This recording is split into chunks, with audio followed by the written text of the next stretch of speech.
जय माँ मंगला नमस्कार मो चैनल रे आपण मानकर बहुत बहुत स्वागत।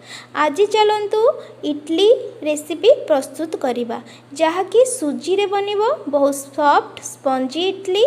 या खाइबा पई बहुत स्वादिष्ट। छुआ मानंको यह साधारणतः बहुत पसंद आस्ताए। टिफिन रे मध्य आपण देई परिबे। ब्रेकफास्ट पई या बहुत भलो डिश। यह पई हमकु सुजी आ दही आवश्यक। सुजी आ दहीर क्वांटिटी सेम रहिबो। सुजी की प्रथमे गोटे बाउल को काढ़ी नउची। दही आमर फ्रेश थिबा दरकार नहले इडली गुड़िक मध्य खट्टा लागिबो। टिके लूण एथिरे देकी याहाको मिक्स कर नउची। तेबे याहाको भलो भाबरे मिक्स कर नबा। जदि आपण मोर चैनल टी को सब्सक्राइब करना तेबे सब्सक्राइब करनियंतु। मोर वीडियो टी भलो लागिले कमेंट बॉक्स रे कमेंट करी जणांतु।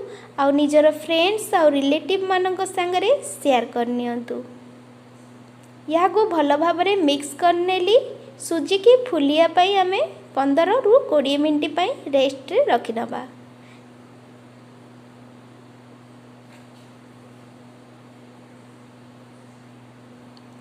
एबे चलंतु नेक्स्ट प्रोसेस रे जिबा।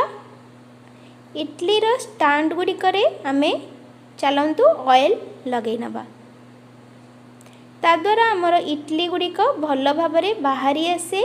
इडली आउ बाहर कला बेले भांगे नाही। इडली छांचरे मध्य टिके पानी देकी गरम हबा बसै नबा। मोर इडली स्टैंड टी बहुत बड़ अछि। मु एथिरे एतिकी पानी नेची आ आकु गरम पई बसै नउची। सुजी आमर फुली जाइची टिके हार्ड हो जाइची। मु सेति पई अल्प टिके 2 स्पून भड़िया पानी एथिरे मिक्स कली। जदि आपनका बैटर टी बेसी फुली नथिबो हार्ड हे नथिबो ताले पानी रो किछि आवश्यक नाही। एई टाइप रो कंसिस्टेंसी हमकु दरकार।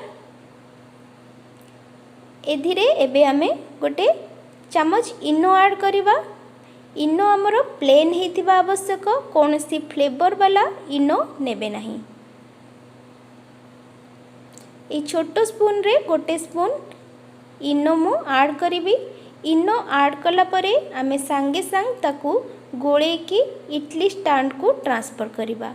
आकु आउ रखिबा नाही।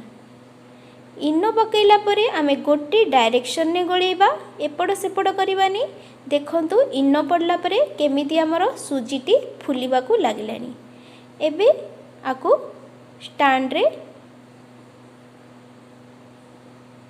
पकई नउची।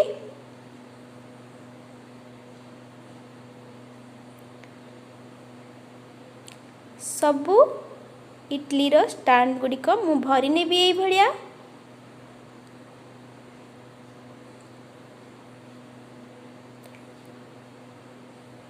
बैटर को भरिला परे या भितरे थिबा एयर पास करिया पई आउ इडली को रो शेप आनिया पई आमे आकु टिके टैप करनबा। एमिति एपटे हमर पानी गरम हे जाईची।